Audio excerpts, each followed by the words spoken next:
Dragi gledatelji, dobrodošli u još jednu epizodu DBL podcasta, mjesta na kojem pričamo o poslovnoj strani zdravlja.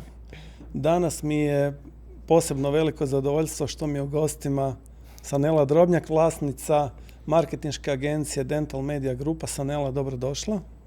Hvala na pozivu. Danas ćemo pričati o tebi, o tvom poslovnom putu, ali mislim da će nam fokus biti na jednom događanju koje radiš 24.5. u Zagrebu. To je konferencija Žene u stomatologiji i mislim da je to informacija za koju bih htio da naši gledatelji saznaju više o tom projektu, o tome kako je nastao, što se sve dogodilo po tom putu, ali ajmo prvo krenuti od onih mojih brzopoteznih par pitanja. Dobro. Da vidimo, da te ljudi upoznaju. Okay. Pa jutro ili večer? Definitivno večer. Nisam jutarnji tip, ali nažalost moram se rano dizati. Kava ili čaj? Kava, turska. Turska. Sok ili rakija? Ne volim slatka pića. Rakija. Rakija i to... Da, ako je moguće domaća, dobra. Šljiva. Još ako je od mog tate. Ta je najbolja. Ta je najbolja, tako da je to super. Crno ili bijelo vino? Pa, ovisi o prigodi, ali nekako mi je draže crno, uz neki sir i to, ali ovako bijelo može proći. Može i bijelo proći. Da. Meso ili povrće? Si mesni tip ili si Nisam toliko vegetarijanac? mesni tip, a nisam baš ni vegetarijanac, tako da je neka kombinacija, ali više preferiram povrće. Slano ili slatko? Slano. Slano. Ne volim slatko. Ljeto ili zima? Pa, ja zimu nekako doživljavam kroz skijanje, jer sam strastveni skijaš, stvarno volim skijanje i pa onda volim zimu kad skijam, ali više zima nije kakva je nekad bila, pa onda, evo, ajmo reći više ljeto. Više ljeto. Osim kad skijam, onda je zima. Zafrkancija ili ozbiljno? Pa zafrkancija je uvijek to definitivno, ali evo, nažalost moramo biti ozbiljni ponekad. Ali nećemo danas biti ozbiljni. Danas ćemo probati biti manje ozbiljni, da. Okolišanje ili u glavu? Pa ja sam definitivno tip za u glavu, ali ljudi to jako teško prihvaćaju. Tako da radim na sebi i učim kako to onako lijepo zapakirati, da bude mekša i ne toliko direktna. Ali ja volim, meni kad neko kaže u glavu, to mi je super. Jel voliš spontano ili sustavno? Spontano. Ali nekad moram i sustavno. Knjiga ili film? Knjiga. Ali evo, i dobar film je okej. Kazalište ili kafana? Pa sad. Sad. Baš si me našao, onako. Između dvije ljubavi kao izabrati Pa jednu. dobro, lijepo je otići u kazalište. Ali opet lijepo se zabaviti, izaći sa društvom, proveseliti se, to pozdravljam uvijek. Štikla ili ravna peta? Štiklo definitivno. Da, ravno, ne znam hodati ravno. Ljudi ili samoća? Ljudi, ali kako sam starija, nekako sve više volim i samoću. Putovanje ili poklon? Putovanje. I moje omiljeno pitanje, otvoreno more ili sigurna luka? Pa ja u biti cijeli život težim ka sigurnoj luci, ali još uvijek sam na otvorenom moru. Tako da evo, nadam se da ću nekad stići do te sigurne luke. U svim segmentima svog života, naravno. Super, evo mislim da su sad svi dobili malo bolju predodžbu. Tebi ja ne volim ona klasična upoznavanja gdje se gost predstavlja kroz neki svoj životopis, postignuća i slično. Ovo tu mi nekako draže, a ljudski je i toplije, tako da hvala ti što si preživjela 20 brzo poteznih. Da, bombardiranje, da, jesam. Nije bilo tako strašno. Super. Ajmo krenuti od Dental Media Grupe. Dakle, može se naslutiti iz naziva s čime se tvoja marketinška agencija bavi, ali kome se u stvari obraćaš ti kroz Dental Media Grupu? Pa Dental Media Grupa je marketinška agencija koja je specijalizirana baš za dentalnu industriju i znači obraćamo se isključivo dentalnoj struci, stomatolozima i svim ostalim u dentalnim timovima. core biznis nam je izdavaštvo, imamo stručne časopise, to jest jedan od stručnih časopisa je Dental Tribune, hrvatsko izdanje, i još uz to radim edukacije, konferencije, razne evente za stomatologe, tako da je znači baš smo specijalizirani, kao što ime kaže, dental media grupa. Drugim riječima, ako netko želi poslovati u dentalu, ti si dobra adresa gdje se ljudi mogu obratiti tebi i ti ćeš im pomoći da svoj proizvod ili svoju uslugu na kvalitetan način prezentiraju kao stomatolozima, da, s obzirom da sam već 18 godina u toj branši. Skoro si punoljetna. Skoro, još malo. Kako si završila u stomatologiji? Da, ja sam u biti cijeli život u stomatologiji kroz svog tatu, koji je dentalni tehničar, i u biti odrastala sam uz te mirise i te ljude. Tako da mi je to bilo nekako normalno. Tata je htio da ja budem stomatolog, ali nisam baš imala takve namjere ja u svom životu tada. Ali nekako me život vodio stalno kroz tu stomatologiju. Čak sam u jednom periodu života, sad bi rekla poslije rata, prije rata, ja sam Bosanka, iz Bosne, i nažalost mnogim nama je život se tako dijeli na prije rata i poslije rata. Znači, poslije rata sam jedno vrijeme tati vodila taj njegov veliki, on je stvarno imao veliki laboratorij, pa sam ušla malo u to, pa sam čak jedno malo i radila neke stvari, u biti ulazila malo dublje u tu stomatologiju. I onda sam kroz vrijeme, kroz taj posao upoznala i tadašnjeg budućeg muža. I tako sam ja završila opet u stomatologiji. I evo, život me doveo do toga da smo na kraju u Kelnu na jednom tom stomatološkom, ne jednom, nego velikom stomatološkom sajmu upoznala i gospodina Torsten Noemusa, koji je znači vlasnik tog Dental Tribune International koncepta, i oni su tražili nekoga ko bi vodio te, recimo, zemlje naše regije bivše Jugoslavije. I tako sam ja nekako ušla u tu priču, pokrenula tvrtku, marketinšku agenciju, malo se preeducirala, ponovo sam se educirala, PR marketing, i započela, znači, već tu dugogodišnju, taj dugogodišnji svoj put samostalni kroz, znači, počela sam s tim časopisom, a onda naravno se dalje dešavale i druge stvari. Dental Tribune je jedan od možda i najveći stručni časopis, najrašireniji stručni časopis i franšiza koja ti je sigurno pomogla da ti postaneš prepoznatljiva na tržištu, ali onda si u nekom trenutku odlučila pokrenuti vlastiti časopis. Pa da, kažem, kako sam ulazila u sve to i kako su se širile neke potrebe tržišta, pokrenula sam ja više časopisa. Volim raditi te nove stvari i ukazala se potreba, u stvari, tad barem nije bilo toliko informacija kao danas. Znači, danas nije bilo digitalnih pristupa, društvenih mreža, i u biti jako je bilo zanemarena ta edukacija samih, ajmo reći, širokog građanstva pacijenata. Znači, ništa ljudi nisu znali o dentalnim tim tretmanima, mislim, uopće o šta se radi, kako se što zove, o higijeni, o preventivi. Znači, jako slabo su bili informirani, bilo je malo edukacija. I onda sam pokrenula časopis za pacijente, informativni, koji se zvao Smile, i danas se zove Smile. I bio je stvarno odličan, tu su pisali domaći autori, ajmo reći, jezikom pacijenata, tako da su mi malo približavali tu dentalnu struku, postupke, preventivu, ne znam koliko je bitno naučiti djecu prat zube od prvog dana i tako. Drugi časopis je bio opet, jer je bila potrebna za njim, časopis za dentalne tehničare, Aesthetic Design. A onda kroz vrijeme, kako smo dalje, kako su se dešavale neke druge stvari inače u medicini, otvorio se put i za estetsku medicinu koja je tad krenula prije jedno 10, 11, 12 godina.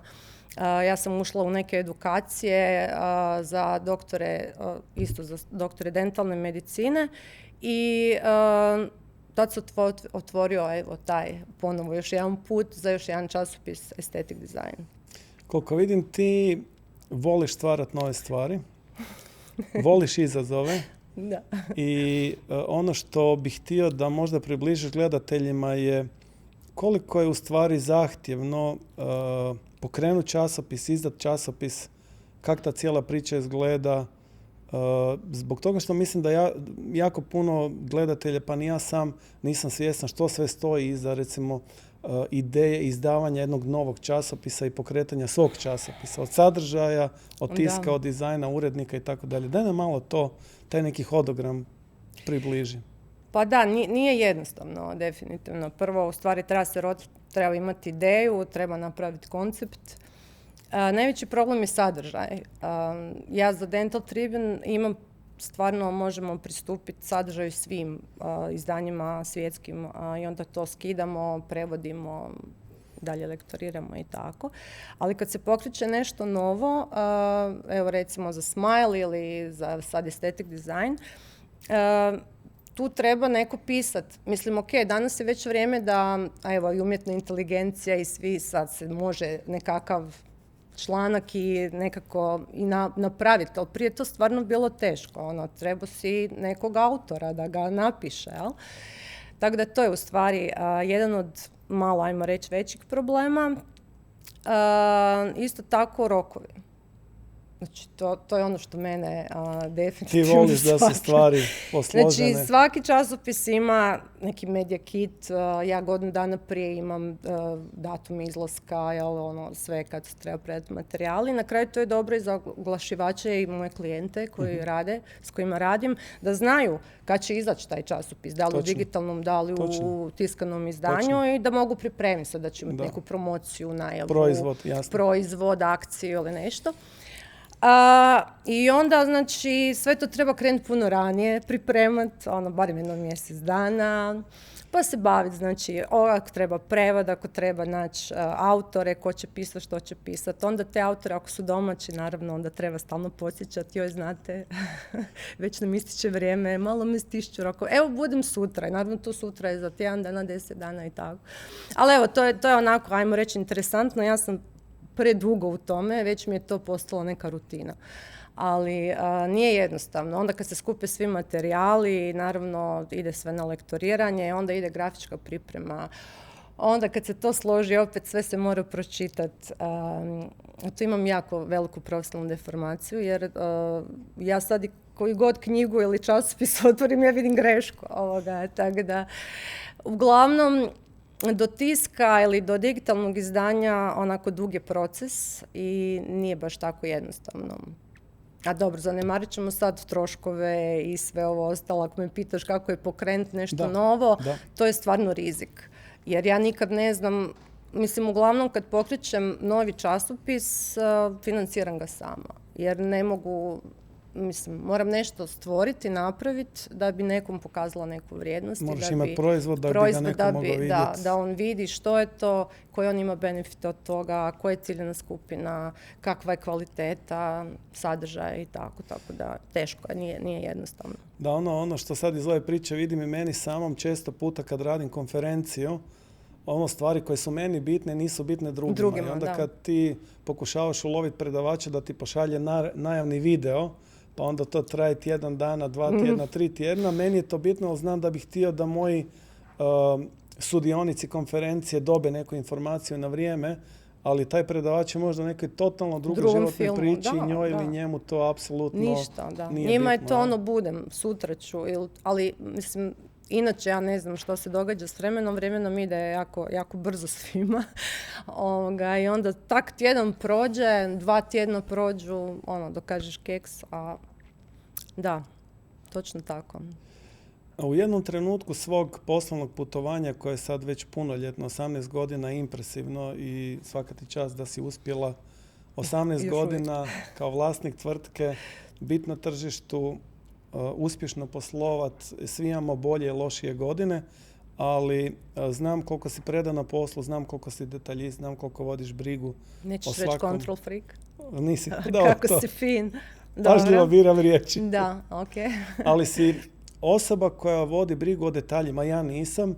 Ja sam osoba koja treba široku sliku da mogu donijeti odluku, ali mi, ljudi koji razmišljamo široko, ne možemo bez ljudi poput tebe koji razmišljaju o svakom detalju i mislim da je tu, mi jedni druge trebamo u poslovnom svijetu.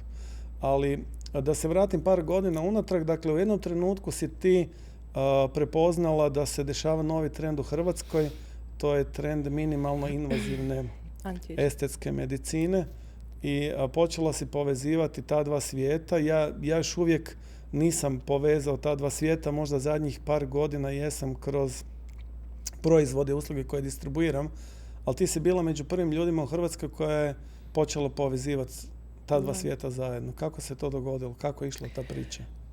Pa to je krenulo, evo, još davno, 2013. ja mislim, 2014. kad sam ja ušla u te edukacije za stomatologe, jer je u stvari počela rast ta inače grana medicine. Minimalno invazivna estetska medicina je u stvari najjača i najbrže rastuća grana medicine. Znači ona ide brzinom, eksplodirala je i sve više raste. Tako da mi smo ušli prvi, bili smo nekakvi pioniri u tim edukacijama. To je krenulo kao edukacija za stomatologije sa doktorom Glumičićem i nažalost pokojnim doktorom Rotimom. I nekako smo ušli u to kao idemo mi to raditi za stomatologe, to sa više evo i u svijetu se događa. Međutim, pošto nije bilo tih edukacija, krenuli su i drugi liječnici dolaziti na te tečajeve. Od toga je na kraju nastalo u stvari i Hrvatsko društvo za estetiku lica i poslije Hrvatsko društvo za estetsku medicinu. Znači, od toga je sad nastala stvarno velika priča i jedna platforma koja daje svim doktorima mogućnost edukacije, nastavka edukacije za tu estetsku medicinu gdje dobivaju certifikate. I tu sam ja u stvari se zaljubila u tu sinergiju stomatologije i estetske medicine.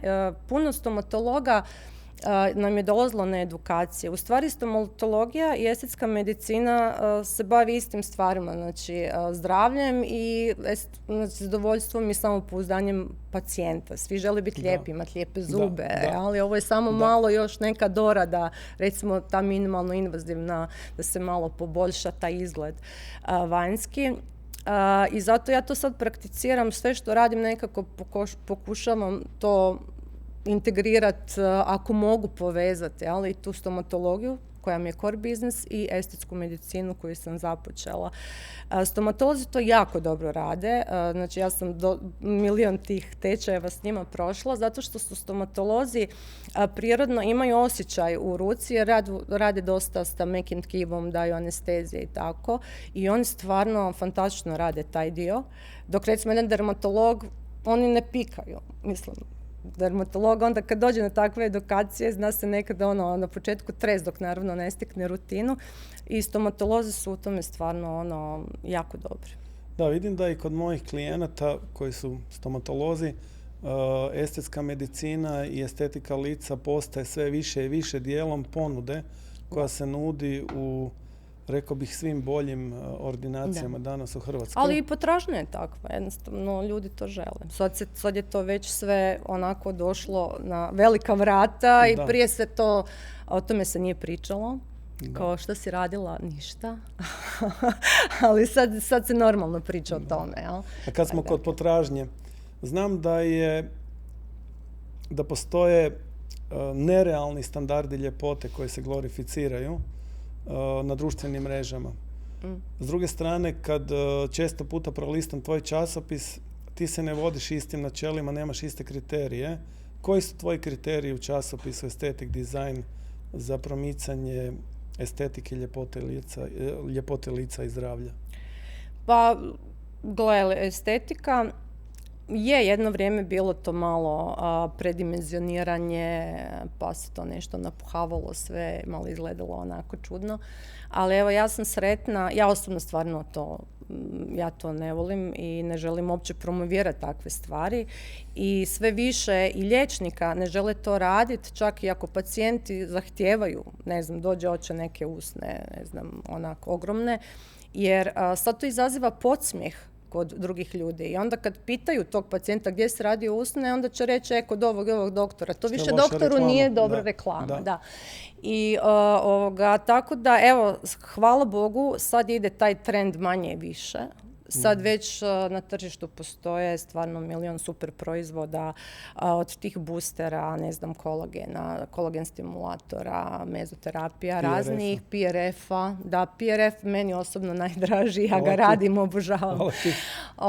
Znači sve to što je prirodnije. Čak ima sad trend, mislim, baš sam radila sa doktorom Glumićem intervju, mislim se zove Clean Girl Aesthetic. Baš, znači, totalno trend koji je sad i među omladinom i među malo nama starijima, da se promovira taj prirodni izgled lica. Znači, osvježeno, hidratizirano, malo zategnuto, ništa previše i nema tog volumeniziranja. I tako da sam ja stvarno, evo, sretna da je došao taj trend, jer postoje proizvodi koji to omogućuju. Znači, nema stvarno potrebe sad za kome do toga treba ići na facelift. Pa ja uvijek kažem, kad me pitaju, ja kažem pa super, ali dođeš u neko vrijeme kad stariš, svako stari na drugačiji način, ali nekad jednostavno dođe se više ništa ne može napraviti i da ta koža pada, jednostavno moraš je višak. Ali drago mi je što si rekla da se u biti dogodila neka ravnoteža gdje liječnici, stomatolozi koji se bave estetikom lica u biti ne žele više raditi te predimenzionirane tretmane, ali to njima postaje loša reklama. Znam da je na početku svašta smo viđali, da je tu bilo stvari gdje kažeš majko mila, što se tu dogodilo, je li bila nesreća ili je bilo nešto drugo. Točno, bilo je svega stvarno. Fantastično da se tržište nekako uravnotežuje samo i da i jedna i druga strana, da i pacijenti kažu pa ne mogu više imati nerealno očekivanje, a stomatolog ili liječnik koji to radi kaže meni će to biti loša reklama ako me neko pita ko je to radi. Definitivno, baš je svijest sad oko toga, baš samih liječnika, što isto meni super, jer može sad doći pacijent, traži tebi svašta, ali nije baš uvijek realno. Tako da ja i kroz časopis stvarno promoviram ajmo te neke stvari koje su interesantne, zanimljive, koje čak rješavaju neke zdravstvene probleme, uvijek upozoravamo i na to. Znači, evo sad smo imali, ne znam, uklanjanje tih madeža, promjene na koži, kako prepoznat, upozorenje da ipak treba otići liječniku i tako. Mislim, stvarno ima super tretmana. Evo, ja volim ta estetska medicina mi je stvarno onak draga i pozdravljam ovo sve novo što dolazi. Ali gledaj, produžuje nam se životni vijek.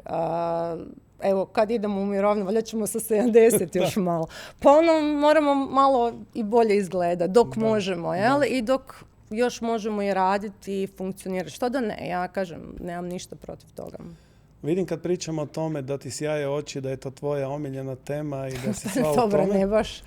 Ali pojavila se jedna nova tema. Znam da je to projekt koji je dugo godina stajao u ladici, da si ga izvadila iz ladice, skupila hrabrost, odlučila organizirati nešto što smatram da je jedan od boljih koncepata koje se vidi na tržištu. To je tvoje prvo izdanje konferencije Žene u stomatologiji koji će biti 24.5. u Zagrebu. Kako je do toga došlo? Da, pa evo kako si rekao, izvučanje iz ladice. Znači, ja sam davne 2010. godine imala cijeli projekt gotov.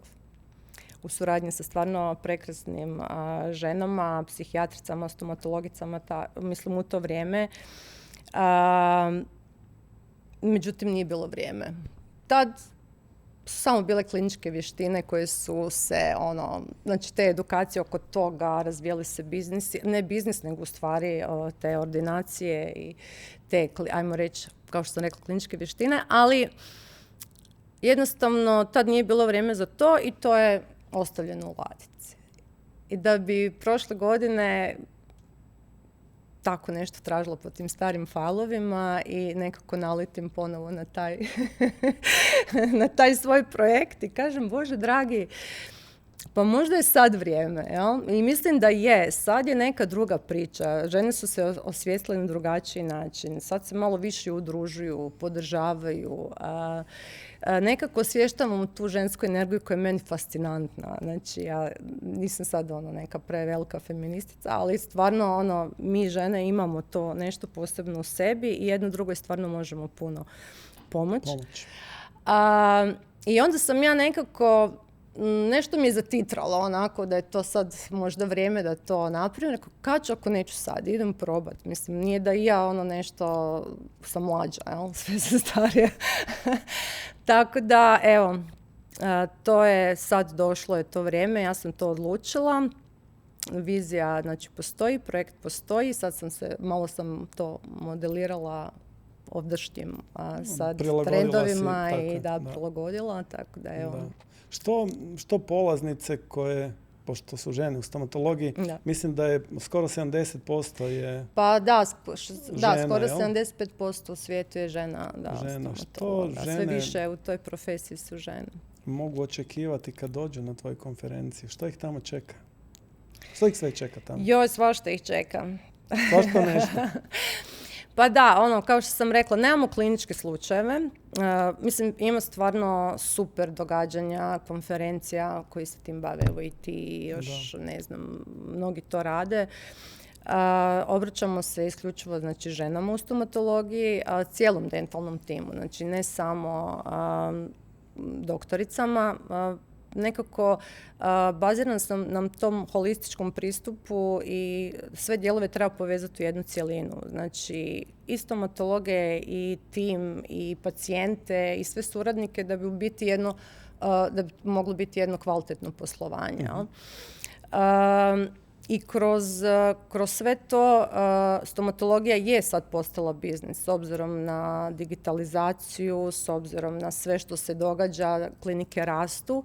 Ti to najbolje znaš. Ja to pričam već godinama. Ti to već pričaš godinama. Znači, ja sam puno toga čula i na DBL summitu, koji je stvarno fantastičan. I svake godine čekamo sad nešto novo što će se dogoditi. Ali evo, kažem, mene je to sve ponukalo baš iz toga što sam i slušala i vidjela. Znači, ono što sam ja još 2010. htjela ponuditi je sad nekako došlo na red. Jer sad je svijest ta drugačija. Tako da ćemo imati jedan interesantan i edukativni program kroz te teme koje će biti vezane za poslovanje, za marketing, za komunikaciju. Znači, jako je bitna ta emocionalna povezanost sa pacijentima. Isto tako i malo osvježenje ili taj rad na sebi i svom profesionalnom razvoju. Burnout, što je isto sad kako ulazimo sve više u taj poslovni dio i što nas ovo vrijeme i sve ovo oko nas u stvari melje, svi smo mi pod nekim stresom. Kako to prepoznat? Isto tako imam taj inspirativni dio gdje će se dijeliti iskustva kroz dva panela. Imaš dva panela. Prvi panel je... Prvi panel je sa iskusnim ženama ostvarenim, znači uspješnim doktoricama, koje će u stvari tu podijeliti svoje iskustva kako su došli do toga gdje su sad. Recimo Maja Štiman, Tatjana Knegoja i tako doktorice koje su stvarno Sanja Vujić, koje su stvarno jako uspješne i ostvarene. Pozdravljamo ih ovim putem. Pozdravljamo doktorice, da. A drugi panel će biti malo drugčiji. A drugi panel je jako interesantan jer ga vodi Enis Bešlić. Enis i njegove žene. Da, poslala sam mu slike doktorice. Čekaj, Enis ima više žena ili ne? Da, on je sad u harimu, kao on se tak zeza. Da, drugi panel je interesantan jer će biti, isto su mlađe žene, ali uspješne također doktorice. Jedna od njih je i profesorica na stomatološkom fakultetu, doktorica profesorica Anja Baraba. Zove se sad mi se mozak zablokirao kako mi se zove panel. Žene u stomatologiji, znači mladost, strast i vizija žene u stomatologiji, tako da ćemo žene u budućnosti, koje one će u stvari onda s nama podijeliti, to je s Enisom, kako sad, znači ta stomatologija ide u budućnosti i s kojim se izazovima sad one nose, za razliku od ovih već prijašnjeg panela, koji je, kako je bilo prije smo saznali. Koje možda ima malo više tu poslovniju, iskusniju notu, jer sve njih 3 koje se spomenula su sagradile vrlo uspješne klinike i postavile su nekakav standard i prepoznate su na našem tržištu, ali možda ću krivo reći, ali najveće ime koje će se pojaviti na konferenciji je u stvari Enis Bešlagić, koji je jedno prekrasno biće i stvorenje. Otkud Enis Bešlagić u toj cijeloj priči? Mislim, ja Enisa znam stvarno, jako dugo, ne baš cijeli život, ali dugo se znamo i jako smo dobri i ja sam čak u rodbinskoj vezi sa njegovom ženom. Tako da, evo, ispalo je slučajno, mislim ništa nije slučajno, ali bili smo prošle godine na nekom, on tu kad radi u Zagrebu, onda se nekad vidimo, odemo na kavu, ručak, jako teško biti s njim, jer znači, pa ljudi ga baš, kogod ga vidi, znači ti s njim ne možeš 15 minuta normalno porazgovarati, da neko ne dođe se slika s njim. Dođeš u prazan restoran i onda izađu svi, ja ne znam otkud ti ljudi, kuharice, sobarice i svi selfie i tako. No dobro, onda je on meni pričao o svojoj predstavi, da sam ja neko, njegova vizija, kako će to krenuti, stvarno onako malo smo razgovarali o tome i hvala Bogu. To je bilo prije 2-3 godine, ili? Prošle godine, da, tako da baš onako na početku i sam njemu rekla, gle, ti ćeš sigurno uspjeti sa tom predstavom i meni se to čini fantastično. Sve što mi je tad ispričao što će biti. Naravno, sad ispalo što je bolje od toga. Ali ja sam onda rekla njemu, ali ti bi trebao onda biti na mojoj konferenciji. Isto radim nešto prvi put i mogao bi me podržati, pa barem da mi vodiš parti, ako ništa drugo. Da. Onda rekao kao super, ajde, može, nema problema. I svaka mu čast, evo, zapisao si je taj datum i kako je krenula taj njegov planetarni uspjeh, ja sam mislila on će mene otkantati, neće on to stići. Da. Međutim, ništa, evo, dolazi, sve će biti ok, bit će i panel i vodit će party i drugi dan će biti njegova predstava. Tako da. Dakle, polaznice, sudionice tvoje konferencije će dobiti i edukaciju, i razmjenu mišljenja, i razmjenu iskustava, dobit će i parti, ali čini mi se da je to sve dio koncepta koji si nazvala Dental Queens, koji se sastoji od čega? Da približimo to malo gledateljima. Da. Pa to je, koncept Dental Queens je po meni kao jedna platforma za upravo to umrežavanje, razmjenu iskustava, edukaciju, rast nekakav zajednički u profesionalnom i osobnom smislu. Sastoji se od 3 elementa koji su onako povezana, a opet su različita, mogu biti u stvari 3 projekta. Mogu biti sami za sebe. Tako da je to konferencija žene u stomatologiji. Mislim, meni je taj Dental Queens kao neki simbol promjene snage žena i te ženske energije. Ja u stvari cijelo vrijeme pokušavam tu žensku energiju naglasiti, koliko je ono stvarno fascinantna. Tako da onda imamo konferenciju regionalnu konferenciju ženu u stomatologiji sa, naravno, mora biti party. Tako I to odličan party sa muzikom uživo, sa stvarno super programom. To ćemo uspoređivati, moj party, tvoj party. Ne, tvoj je drugačiji. To se ne može uspoređivati. Ipak tamo sviraš, imaš svoj bend. A ja isto imam bend. Tako da, ali nije moje, ali ok. I onda drugi projekt je Aesthetic Smile Design Award, znači nagrada koja spaja estetiku osmijeha i ljepotu lica. Tu sam opet iskombinirala dentalnu i estetsku medicinu. Znači, tu se doktorice i njihovi timovi znači, mogu natjecati za tu nagradu gdje u stvari stručni žiri onda određuje najbolji rad u kombinaciji dentalne terapije, što god da se radi ustima, znači da dovedu te zube u red, do znači nakon toga malo uređivanje te perioralne regije, ovisno opet o pacijentu i indikaciji, jer stomatolozi to super rade. Inače, donja trećina lica je najzahtjevniji dio za rad i tu se najprije vide naše godine. Jel? Da, i greške. Da, jer to onako sve pada kroz gravitaciju. I treći dio koncepta? I treći dio, pa to još nisam uspjela završiti do kraja, to će biti samo najava, to je Exclusive Women's Club, znači ekskluzivni klub žena u zdravstvu. To će biti jedna jedinstvena zajednica, intelektualna i profesionalna zajednica žena u struci, gdje bi opet povezala i doktorice i dentalni i estetski dio. I onda će to biti isto organiziranje za isto umrežavanje, obogaćivanje života, razne evente, znači B2B povezivanje. Biće jedna ekskluzivna priča, definitivno. Članstvo će biti ograničeno. I ponuda će stvarno tu već, ja imam viziju, imam koncept, ali ne stignem. To je projekt za sebe, to ne stignem, to ću možda pričati u nekom drugom. Da, tu ćemo ga najaviti samo, ali iako mi je to bilo zadnje pitanje, zato što je to u biti naslov tog zadnjeg intervjua, vizija i strast. Čini mi se da su to dvije stvari koje tebe najviše pokreću. To je u svemu ovom što smo do sad pričali, imala si viziju, ali imala si veliku strast da tu viziju u stvari provedeš u djelu, da je realiziraš. Je li to točno? Pa da, kod mene je to tako. Ja dobijem tu viziju i dobijem taj poriv da nešto trebam napraviti. Ali to što bi napravila i što želim napraviti stvarno mora imati za mene neku vrijednost, ali ne samo za mene nego i za druge. Jel? Da nekom ponudim da bude kvalitetno i da drugi imaju isto benefit od toga.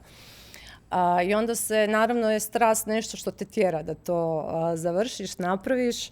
Koliko god dođeš u razne iskušenja, izazove i koliko god je teško i kad se 100 puta pitam, Bože, šta to meni treba, nekako te to tjera da ideš dalje.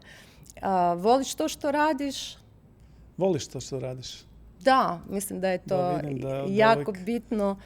Voliš to što radiš, ulažeš sebe, daješ neku dodatnu vrijednost i drugima. Tako da bez strasti i vizije nema. Teško je. I rizik, moraš biti. A naši sam, mi u privatnom, da to kažem, u privatnom tom poslovanju, mi moramo biti spremni na rizike. I ja uvijek imam tako ABC plan, šta god da se dogodi. Nikad me ne vode u biti te financije, što je loše. Jako je u stvari diplomiran ekonomizam, prvo trebala imati troškovnik i poslovni plan, ali ne, kod mene je sve srce, vizija i kao bude se dogodilo. I stvarno se po putu dogode. To je ona jedna prekrasna knjiga koju si mi ti nekad davno isto poklonio od Coelha, Alkemičar, što kaže kad nešto jako želiš, cijeli svemir se uroti da to i dobiješ. I stvarno je tako, po putu se i dogode kad ti ideš nekako hrabro i otvoreno i dogode se i neki ljudi i otvori se neka vrata i možda se posluže neke kockice, tako da mislim da treba biti ustrajan i dosljedan i vjerovati sebi.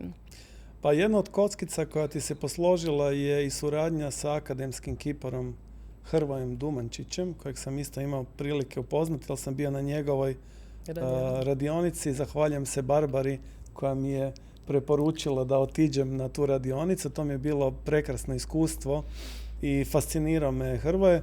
Ti imaš sreću da je on u biti autor nagrade koje ćeš dodijeliti. Kako je došlo do suradnje sa Hrvojem? Pa opet slučajno. Znači, ja sam razmišljala dugo, htjela sam da ta Aesthetic Smile Design Award bude nešto posebno. Da to stvarno napravi neki umjetnik, ne da to naručim, sad ne znam. Sa Amazona? Amazon. Mislim, nemamo ništa protiv Amazona. Ili što god, ima sad tih firmi koje svašta nešto rade. I pitala sam se što i kako, s kim, i onda sam u razgovoru sa svojom kćerkom Martinom, onako, znaš ti, ona stvarno isto puno radi evente i tako povezana je s ljudima, a rekao, možda ti znaš nekog koga bi mi preporučila. A ona radi, njen ured je bio godinama vrata do ateljeja Hrvoja. I ona mi kaže, pa što ne pitaš Hrvoja? Pa ja kažem, pa dobro, Hrvoje radi konje, mislim. On je super umjetnik i stvarno on je, baš smo sad, imala sam i, o njemu sam i pisala u estetiku. On je stvarno umjetnik mlađih, ajmo reći mlađe generacije, poznat planet i po svijetu i kod nas. Ima taj poseban svoj izričaj kroz te konje i inspiraciju nalazi u njima, ali ja sam mislila da on radi samo konje. Kaže ona, pa dobro, odi pa s njim porazgovara. I tak je to i bilo. Ja sam se našla sa Hrvojem i sad ja njemu objasnim o čemu se radi. Ja sad kažem njemu, ne znam, mislim, da li je to, da li bi vi to možda mogli prihvatiti se toga, možda nešto smisliti. Kažem, dobro, dajte vi meni sve, ja ću malo razmisliti pa ću vam se javiti. I onda mi se javio za par dana i oduševio me. Znači, on je dobio takvu inspiraciju iz tog mog izlaganja što bi ja to htjela da to bude posebno, da to bude u stvari simbol te nagrade i kad se stavi dobitnica, kad ga stavi u ordinaciju, da to stvarno bude nešto spektakularno i umjetničko djelo, da stvarno ima neku dodatnu vrijednost. I tako smo se ja i Hrvoje dogovorili. I evo, baš danas prije što ću doći mi je poslao gotova je statua, izgleda, znači, baš fenomenalno. Imat ćemo profil Afrodite u zlatu, ali on je to napravio, znači, po svojoj inspiraciji i ja se iskreno nadam, evo, s njim dogovaram da dođe na partiji i kad budemo dodjeljivali tu nagradu, da on sam kaže što ga je točno inspiriralo, jer iza svakog njegovog djela postoji priča. I to je ono što je u stvari fascinantno i hvala Hrvoju, stvarno sam onako baš pozitivno oduševljena i fascinirana tom nagradom. Da, mislim da ono što drugi mogu naučiti i vidjeti kod tebe, to je da ti što god radiš, trudiš se da to bude zaista najbolje moguće. Evo, ja koji radim konferenciju, ja sam angažirao Borisa Plešu, našeg poznatog grafičkog dizajnera, da dizajnira lik Doroti, naše ovce, koja je zaštitni znak, ali ti si otišla jedan korak dalje. Ti si angažirala akademskog kipara koji je napravio statu Afrodite i mislim da je to jedna velika stvar gdje možemo, ja isto mogu naučiti od tebe, da uvijek postoji sljedeća razina i da kogod dođe na konferenciju žene u stomatologiji, siguran sam da ćeš ti kroz svoju strast prenijeti i taj dio priče drugima. Imat ćeš fenomenalne sugovornike, imat ćeš jednog Enisa, imat ćeš Hrva koji će moći prenijeti svoju priču, pogotovo Enis kojim je to profesionalno zanimanje. Da, on je samo od sebe njega je dovoljno vidjeti. Da. Ali ovo nije hrvatska priča. Ti si pokrenula žene u stomatologiji kao regionalni projekt, pa s kim surađuješ u regiji? Daj nam malo spomeni te ljude, tvrtke, koji je dio te cijele priče u regiji? Pa ja nekako cijelo vrijeme svog poslovanja i radim regionalno i dok sam počela sa Dental Tribunom radila sam i Bosnu kao bosansko tržište dok nismo ušli u Europsku uniju, pa onda to malo zakompliciralo. Čak sam radila i Sloveniju jedno vrijeme, to je bilo super izazovno. Znači radiš nešto, nemaš pojma, ti složiš, imam ja i lektore i ljude koji to čitaju, ali ja ne mogu, ja kao control freak ne mogu pročitati, mislim mogu pročitati, ali ne kužim. Tako da to isto bilo interesantno i povezana sam i stvarno sa puno firme. Mi u Dental Tribunu inače imamo tu, ajmo reći, partnersku suradnju između sebi regionalno i internacionalno. Vi kao izdavači Dental Tribuna? Da, ovi koji imamo u stvari franšize sve zemlje, a ima ih više od 90 zemalja. I onda, ne znam, meni to nikad nije bila hrvatska priča. To mi je, zašto se ne bi ljudi povezivali? Ja volim to. Ja opet krećem od sebe. Možda sam ja u krivu, ne znam, ali to je isto kao putovanje. Zašto? Što više zemalja upoznaš drugih nacionalnosti, ne znam, to te oplemenjuje, to te jednostavno nešto ćeš novo naučiti. Zašto ne bi ljudi podijeli iskustva i iz drugih država i možemo samo svi zajedno rasti više od toga. A ista je profesija, jel? A i stomatolozi vole putovati. Tako da sljedeće godine ja sigurno planiram, možda će biti u nekoj drugoj državi, u nekom interesantnijem gradu gdje ćemo da napraviti malo veću priču. Bolje, ovo je sad prvi put. Stvarno je teško raditi nešto prvi put, znaš i sam. Da, to je jako izazovno. I zato sam to samo sad stavila na jedan dan. A onda sljedeće godine će vjerojatno to biti puno šira priča, možda u Srbiji, u Sloveniji. Znači, jako mi je puno pomogla Dental Tribune Srbija, Anita Brzaković. Onda sam se spojila sa Zubkastom, sa doktoricom Jovanom, koja je fantastična mlada doktorica. Dental Tribune Slovenija, zatim Dent Bih časopis u Bosni i Hercegovini. To je sve. I ovi sponzori kojima se stvarno zahvaljujem na podršci su isto internacionalne tvrtke. Sponzori, Bog vas sačuvao. Da, hvala vam puno. Jako sam sretna da su prepoznali, kažem, radiš prvi put. Ne znamo ne znaju ni sponzori što će se dogoditi, ali evo, podržali su me i to mi puno znači. Znači da ima neku vrijednost cijela ta moja vizija, što meni osobno puno znači. A ja sam medij, ja sam neutralna, ajmo reći, firma, agencija. Ja mogu povezati sve firme zajedno, što isto mislim neki moj benefit. Svejedno će doći, ne znam, Bego, Ivoklar, mi svi mogu doći, zašto da ne? Znači, svi se zajedno obraćamo istoj ciljanoj skupini. Zato mislim da nisam nikad razmišljala da to ne bi trebalo biti regionalna priča. A i predavači su regionalni isto. Imamo ih. Iz Slovenije, iz Bosne, iz Srbije, iz Makedonije mislim da je Elena, da. Tako da evo, meni je to super. Ja sam Bosanka. Ja to volim. Volim spajati ljude, nekako živim u toj raznolikosti i to mi je skroz ok. Ajmo onda sad lagano zaokružiti priču. Danas smo pričali sa Nelom Drobnjak, vlasnicom agencije Dental Media Grupa i pokretačem meni izuzetno dragog projekta. Ja ću isto njemu sudjelovati. Hvala ti. Kao predavač, podijelit ću neko svoje iskustvo. Žene u stomatologiji. Ponovit ćemo još jedanput, ta konferencija se održava 24.5. Gdje je, na kojoj lokaciji? Hotel Internacional u Zagrebu. Tako da evo, sve na webu. Poziv. Da, upućujemo poziv. Sve na webu www.ženestomatologije.hr. Biće stvarno, ja sam sigurna da će biti jako zanimljivo, inspirativno, drugačije. Dosta žena, dosta te ženske energije. Mi inače žene punimo jedna drugu s tom energijom. Mi to žene znamo. Imamo te terapeutske razgovore kad smo ili zajedno ili u društvu, a toliko žena na jednom mjestu, ta energija će biti fantastična. Znači sigurno je iscijeljujuća, obnavljajuća, bit će interesantno. Uz sam program koji je interesantan, uz Enisa, koji je sam od sebe fantastičan, i onda party koji se definitivno ne smije propustiti, bit će super sa tim bendom, sa Enisom, imat ćemo i dobre tombole i još ovako neću sve odavati šta će biti u tom programu. Kako bi Enis rekao, bit će odličan dernek, znači zabava zagarantirana. On će pjevat 100%. Iznad tešnja.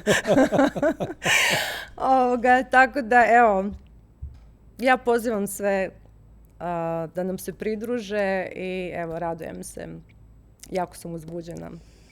Odlično, to se vidi. Hvala ti puno na super ugodnom razgovoru. Mislim da smo podijelili sve najbitnije informacije. Ako misliš da smo još nešto zaboravili ili bi htjela još nešto za kraj istaknuti ili misliš da smo se dotakli svega što je bitno za samu konferenciju i za sve one koji još nisu kupili kartu, a trebali bi biti tamo na konferenciji? Pa ne, mislim da smo više manje sve onako prošli, sve smo rekli i o konferenciji i o tom o mojoj viziji i konceptu. mislim da će to žene prepoznati. I drago mi je, evo, dosta žena me nazvalo koje nisu mogle, mislim ja stvarno imam širok krug prijateljica u stomatologiji, baš dobrih prijateljica. I znam da su me neke nazvale koliko im je žao što ne mogu doći jer imaju, evo 5. je mjesec pa su neke krizme, pričesti, svadbe i to, kao toliko bi htjele da podrže. Baš su mi tako rekle i to mi onako puno znači, želimo da podržimo tu priču jer smatramo da je fantastična. Pa evo, ja se nekako nadam da će to stvarno ići u nekom dobrom smjeru. Ja se nadam da će ovaj podcast biti jedna mala podrška i da svi koji nas gledaju da se osjete pozvani da dođu na to događanje. I definitivno, svi su pozvani. Mislim, muškarci su pozvani. Mi ovdje sad sam pričamo o ženama, ali zašto da ne? Zašto i muškarac ne bi došao? Mislim, doktor. Čak i doktori, ja uvijek kažem, doktori mogu počastiti, to je odlična prilika da obraduju svoje članice tima, svoje, ne znam, doktorice, asistentice, dentalne tehničarke. Imamo dosta studentica. Evo, neke firme nam šalju, oni su sponzorirali neke studentice da dođu. To je recimo stvarno super priča koja, evo, može se onako lijepo, svaka ordinacija može to nekako izvesti da malo obraduje i da da neki dodatni benefit svojim suradnicima. A i oni mogu doći, naravno. Mislim, svi su pozvani. Nema veze sad što je fokus na ženama, mi ipak bez muškaraca ne možemo, pa evo, nek dođu. Odlično. Da. Puno ti hvala. Hvala što si gostovala u podcastu. Dragi gledatelji, evo, veliko zadovoljstvo mi je bilo da sa Nelom predstavim projekt Žene u stomatologiji 24.5. Dođite, svi ste pozvani, a ja odjavljam još jednu epizodu našeg DBL podcasta, mjesta gdje razgovaramo o poslovnoj strani zdravlja. Vidimo se uskoro u sljedećoj epizodi.